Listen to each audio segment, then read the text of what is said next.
কাজের বকেয়া দেওয়ার জন্য বাগদার হেলেঞ্চাতে তৃণমূল কংগ্রেসের পক্ষ থেকে সহায়তা কেন্দ্র খুলে জমা নেওয়া হলো নথিপত্র।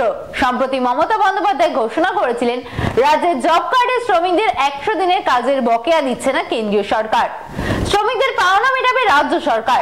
বিভিন্ন জায়গায় সহায়তা কেন্দ্র খুলে শ্রমিকদের নথিপত্র জমা নেওয়ার নির্দেশ দেওয়া হয়েছিল দলকে। এদিন বাগদা পশ্চিম ব্লক তৃণমূল কংগ্রেসের পক্ষ থেকে হেলেঞ্চাতে বাগদা থানার সামনে একটি সহায়তা কেন্দ্র খোলা হয়। সাম্প্রতিক মমতা বন্দ্যোপাধ্যায় ঘোষণা করেছিল রাজ্যের জব কার্ডের শ্রমিকদের 100 দিনের কাজের বকেয়া দিচ্ছে না কেন্দ্রীয় সরকার, শ্রমিকদের পাওনা মেটাবে রাজ্য সরকার এবং সেই জন্য তৃণমূল কংগ্রেসের পক্ষ থেকে বিভিন্ন জায়গায় সহায়তা কেন্দ্র খুলে শ্রমিকদের নথিপত্র জমা নেওয়ার জন্য নির্দেশ দেওয়া হয়েছিল। এদিন বাগদা পশ্চিম ব্লক তৃণমূল কংগ্রেসের পক্ষ থেকে হেলেঞ্চাতে বাগদা থানার সামনে একটি সহায়তা কেন্দ্র খোলা হয়।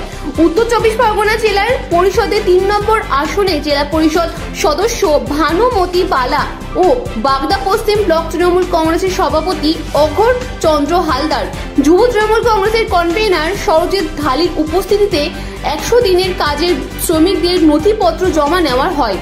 এই বিষয়ে বাগদা পশ্চিম ব্লক তৃণমূল কংগ্রেসের সভাপতি অঘোর চন্দ্র হালদার বলেন, কেন্দ্রীয় সরকারের বঞ্চনার বিরুদ্ধে মমতা বন্দ্যোপাধ্যায় যে নির্দেশ দিয়েছিল সেই মতোই আমরা সহায়তা কেন্দ্র খুলেছি। আমরা টাকা পাইনি তাই। 100 দিনের কাজ করে? হ্যাঁ, 100 দিনের কাজের টাকা। এটা কেন জমা দিচ্ছেন কেন? টাকা পাবো তাই। কে দেবে টাকা? মমতা। কাগজপত্র জমা হয়েছে? এখনো জমা হয়নি দেবো। যারা 100 দিনের জব কার্ডে কাজ করেছিল তাদের টাকা দিচ্ছে না, তাই মমতা ব্যানার্জি গত বাজেটে সিদ্ধান্ত নিয়েছেন যে গরিব মানুষের টাকাগুলো দেবেন। তাই বাগদা পশ্চিম ব্লক তৃণমূল কংগ্রেসের আয়োজনে হেলেঞ্চা অঞ্চলের উদ্যোগে আজকে আমরা এখানে সহায়তা কেন্দ্র খুলেছি। মানুষের এই সহায়তা করছি যাতে তারা ঠিকমতো টাকাগুলো পায়। আমাদের এখানে উপস্থিত হয়েছেন আমাদের এই জেলার এই ব্লক থেকে নির্বাচিত ভানুমতি বালা মহাশয়। আমাদের মধ্যে উপস্থিত আছেন সন্তু ঢালি, যুব কংগ্রেসের নেতৃত্ব দেন। আমাদের মধ্যে আছেন কিঙ্কর ঘোষ। ইতিমধ্যে আমাদের 20টা ফর্ম জমা পড়ে গেছে, আমরা পরপর লিখছি।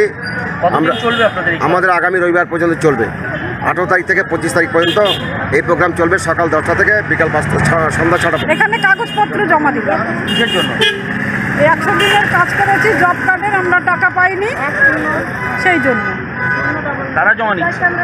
তৃণমূলের লোক। কি মনে করছেন টাকা পাবেন? আমরা আশা রাখছি দিদি আমাদের টাকা দেবে।